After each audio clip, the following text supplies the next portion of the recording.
Hey everyone, this is Coach Check, co-owner of Sacramento Uprising, wanting to do a player spotlight, one of our hardest working, most talented players that we have in our organization. It's time that you get to know him the same way that we know him best. Just recently, he was at a major tournament, Kumite in Tennessee 2021, where he placed top 8 in 2 different games, placing 7th in Dragon Ball Z Fighter and 5th in Guilty Gear Strive. It's time you guys get to know him. I'm talking about the one and only MFCR, and I hope that after this video is done, you guys will get to know him a little bit better, root him on, cheer him on, and be ready to watch more content coming your way from MFCR. So, MFCR, how are you doing today, man? I'm doing great. Absolutely great. Dude, I'm glad to hear it. So who is MFCR? Like, where did you start? You know, what kind of games have you been playing, and what do you focus on right now? So, MFCR, I've been playing fighting games for like 2 or 3 years. I started on Dragon Ball Fighters, and well, really big quantity of fighting games I've been playing since then. All the way from Killer Instinct to even more obscure fighting games like Dance Fighting Hurts, Blade Blue Cross Battle. Now I'm completely focused on Guilty Gear Strive. That's awesome. Yeah. So, I mean, how long have you? How old are you? How long have you been competing for? I started competing at the age of 17 when I got to USA. Unless you guys can notice, I assume you can, my accent. I'm from South America, specifically Venezuela.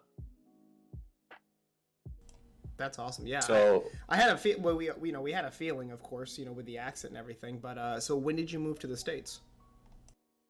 it's been around 3 years. I moved on December of 2017.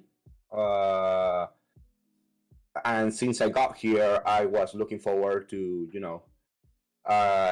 start working, start meeting new people. And before that, I didn't even knew there was something like the FGC. So my first taste of that was on the UC monthly on December of 2018, I believe. That's awesome. Yeah. So this must be like you came over here, and what's amazing too is you came over here, and we do see a lot of FGC players who come from different countries that come over here, and they just absolutely tear through competition, everything. So you land over here, and next thing you know, you're at Juicy's, and now you're basically a household name for everybody in CFL and everybody that goes to those monthlies and weeklies. Every time you're on stream at any tournament, the whole chat is just blowing up. People still call you Stoles and think that's better, apparently, but they'll yell both of them out there in the chat at times. So yeah, that's amazing. So in Guilty Gear Strive, so no, I did mention that you did win or got top 8 in Dragon Ball Fighter Z.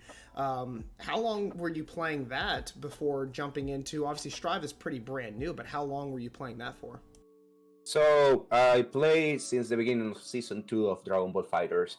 So around 1-2 years. Then as soon as Guilty Gear Strive came out, I sadly, I tried to focus on Guilty Gear Strive and put Dragon Ball Fighters on the back burner.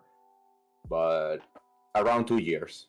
Well, that obviously didn't stop you from top 8ing at Kumite and Dragon Ball Fighter Z, and that's after the most recent patch too, which is pretty amazing, right?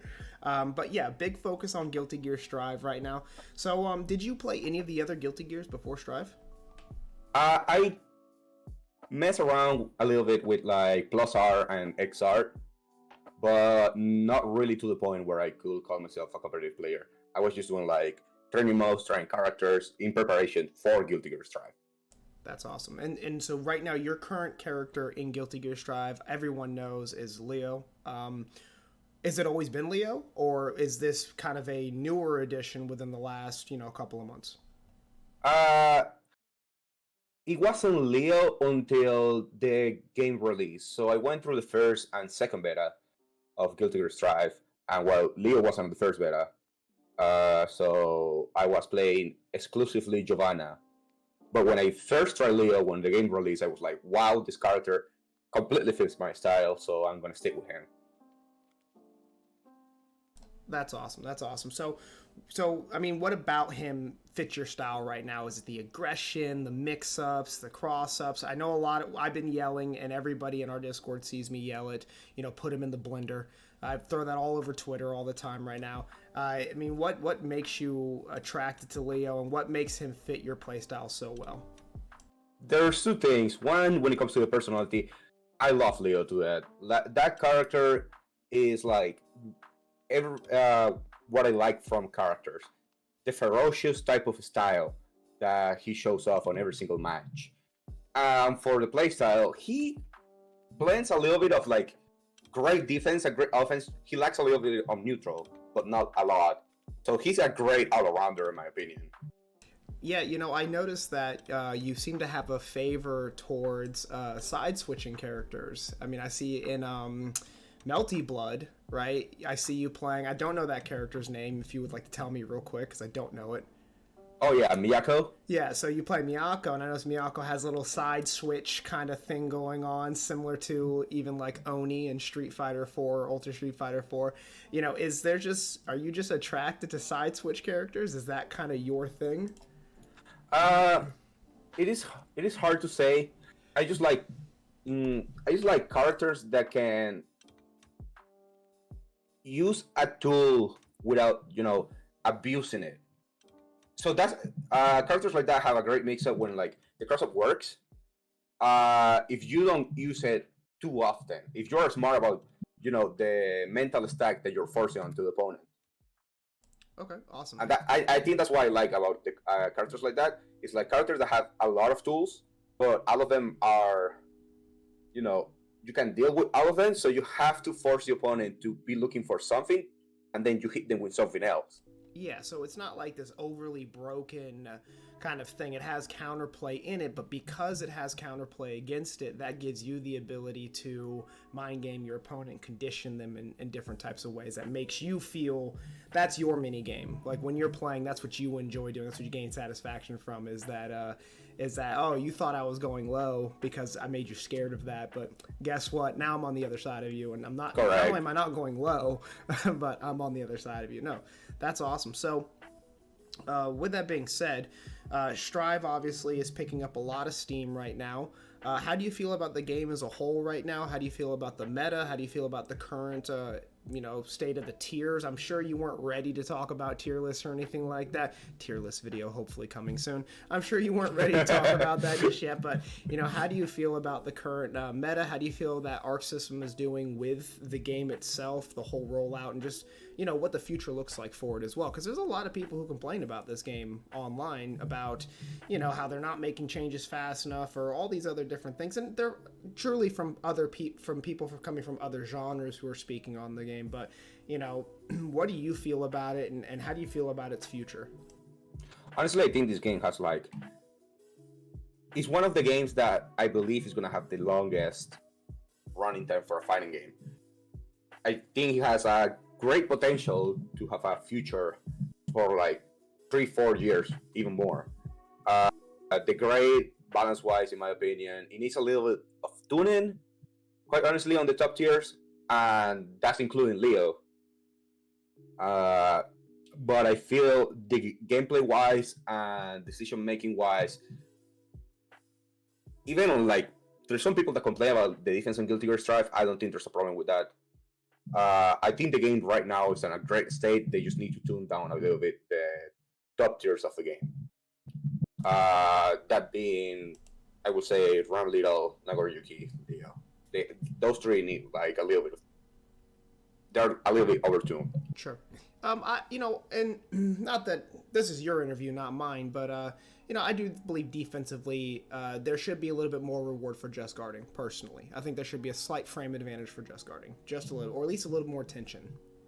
So while I'll agree, IV, the problem with IV right now is that it's only a 2-frame window, but IV on this game makes some characters completely their game plan completely done.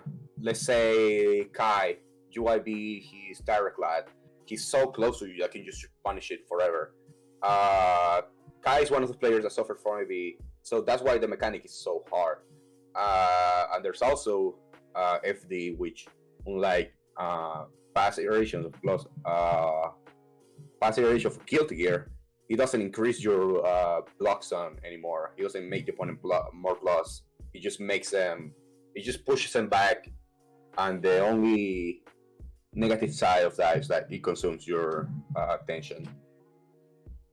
Gotcha. And I talked to you briefly last night or the other night about, some of that advanced tech, if which you'll see in the losers run soon, like you were backdashing over the Potemkin body slam. So I think if I'm hearing you right, you think defense is perfectly fine. Just people got to step up and actually start to explore the defensive options further. And I kind of feel that way too, because Strive at the very beginning was very much like a, how long am I in advantage state? How long are you in advantage state? And it wasn't a lot of conversation around defense because a lot of people were just opening other people up and, comboing them to, 40, 50%. Yeah, my belief on this game is that if your defense is strong and both players know how to interact either on offense or defense, that's what I like so much about this game. On defense, you can create situations for the opponent where they have to react to it. And if they don't do it correctly, you're just out. Let's say, for example, I push back Ram Little to where she cannot hit me with any punch normals or kick normals. She has to force herself in. I can just jump up and get out the pressure. And if I feel she's going to jump out and start bring me down to the ground again, I just try to run under. So every player has to make a conscious decision on offense to react to the defender. Right. So clearly you're obviously incredibly knowledgeable about the game. You have to be, right? Otherwise you wouldn't be where you are. But you do have an incredible brain going into the micro details of these things. That aside, tell me about how you handle the nerves. You've been in America competing for a shorter amount of time than most can say, and you're finding yourself on big stages right now. How do you prepare for that? How do you feel calm or keep yourself cool while you are getting ready to perform? Actually, I have a ritual for that. Fun enough. First off, you will never see me eating nothing before a top 8 or any tournament. As a matter of fact, I just can't. If I eat something, I'm gonna feel upset or something is gonna happen. The second thing is, man, just take a deep breath every single time. Even if you win a match on your set, take a deep breath. Take a moment to think. Go into the next match. Get some water. That always helps. Either get some water, get something to drink while you're playing to calm your nerves. And this is something I've been using on some tournaments, not all of them, only in the ones that I consider like this could really benefit me. Bring a notebook with like every single character, just little things. It doesn't have to be like crazy stuff about how to beat this character. Just like, if Raleigh does far slash 6p it, if she jumps, you can just anti-air her off the air. If she tries to do, I don't know, air pressure, FD it or YRC over DPing. Just little like notes of each single matchup that will help you calm down, analyze the stuff that's going on, and hopefully you will win that set. Love it. So a lot of people play now. If people have seen you on stream at this point, a lot of people play on stick or pad, but I know you play on neither of those. Could you not only show our fans and everybody what you play on, and explain to me how you decided that was going to be your option in comparison to all the other options out there? Because what you use is kind of a newer age option realistically in the FGC, and is only really taken form, real hard form, over the last year and a half or so. So if you have your your hitbox with you right now, if you could kind of hold it up to the screen and show people and kind of tell us about what it is and why you decide to use it, and what you feel the advantages or disadvantages are, and when you made that transition. Fun enough, I have it right here. This is a new one that I bought on KIT, made by Young Foot Arcade Customs. One, great, super great, just like great for travel. Second off, I actually started as a pad player on Dragon Ball Fighters. It was not until 2019, 2020 that I decided to make the jump to hitbox. The reason of that being, one, it causes less wrist pain for me. Second, the controllers don't break and I have to pay $60 every single time. And third, uh, in my opinion, that controller specifically, the hitbox, it's the future. You get less errors when doing anything. You get you get less mistakes on inputs, which is like what you're looking for. If you make a mistake on an input, something's not going to come out. You're going to lose. At the end of the day, though, in my opinion, it's all up to preference. If you'd rather have a pad, if you rather have a stick, that's up to you. I have friends that just tell me I like much more the feel of a stick, or I rather much more have a pad that I can carry wherever I want over a hitbox, which is totally understandable. Yeah, it's crazy when I was competing, I used a pad, and back then pads were, and I'm not talking like the custom made pads that actually have the button layout similar to a stick but with the D-pad. I mean just a normal like 360 controller. Pad players were looked at real funny, because stick was the thing. It's for the arcades and everything. And then you're on a hitbox, which it's amazing how fast these things have changed over time. And I definitely feel you with the breaking of controllers. I used to use PDP controllers, which are like the Afterglow controllers, which they sponsored people in esports back in the day. And the D-pad would just crack down the middle randomly, like just every once in a while.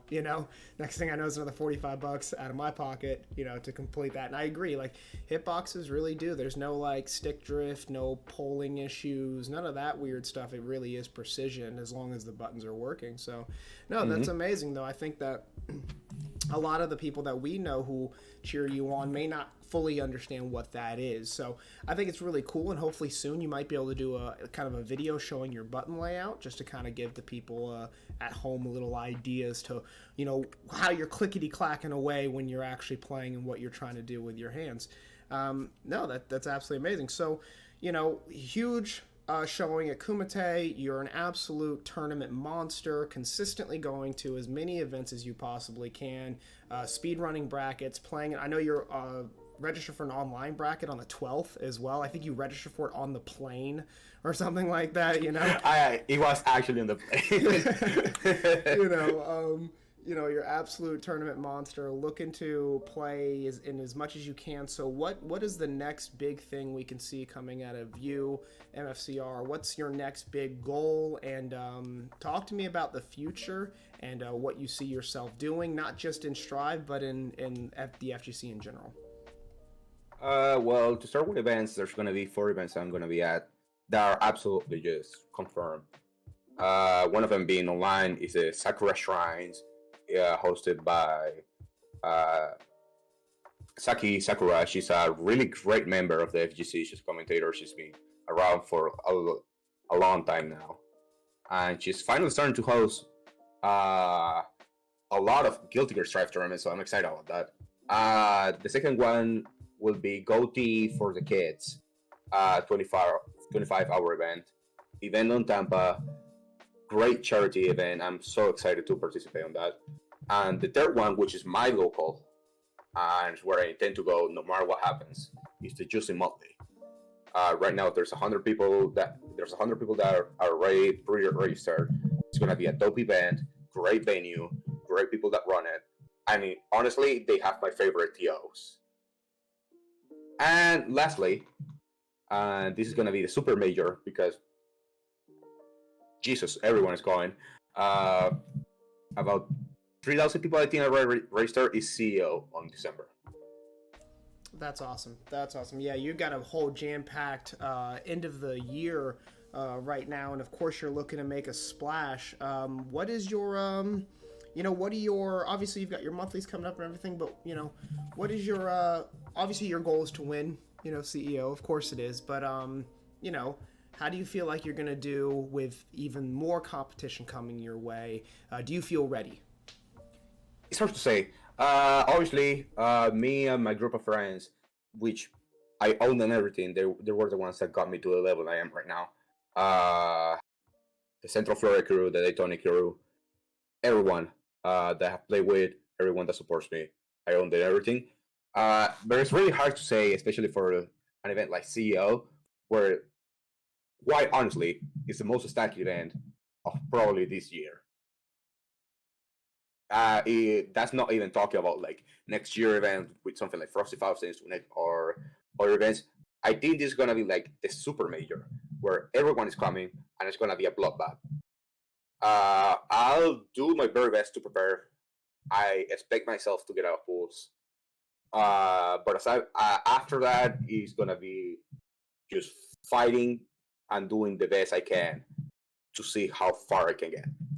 Yeah, and CEO typically has their top eight kind of entrance song kind of thing. I don't know if they're doing that this year, but if you have a walkout song, what song are you choosing for your top eight walkout song? Funny enough, I've been wondering about that so much. If I really hope like that would be like a dream come true. In terms of competing, would be like getting top eight at CEO. If I do get it's either gonna be the Leo intro of Guilty Gear Strife, or I'm gonna have to think about something else. But I already talked to some friends about that one. That's awesome. And yeah, I mean, so that's what we have to look forward to with you coming up here. You've got a lot of stuff going on. Everybody who follows our Twitter at Sac Uprising, you know that we are always trying to live tweet as much of your performances as possible and getting all the updates out there. That really wraps up this little interview to figure out who MFCR is. You guys are going to have to keep your eyes on this guy. We'll have his Twitter and all of his socials on screen for you. So go drop him a follow, go support him and everything. And yeah, I mean, is there anything that you want to say to the fans? Any guarantees you want to make for the future? Uh, Nothing much I have to say. Again, thank you everyone that supported me through my KT run. I really appreciate you all. And well, the only thing that's left is keep getting better. We love it. I'm super glad to hear it, man, and we're ready to keep going forward in the future. So that's going to wrap up this little Who Is series that we've got going on. We'll be doing this a little bit more with some of the other people that we have in the organization. MFCR, thank you so much for taking time out of your day today to do this, and I can't wait to see what happens in the future. All right, thank you for having me.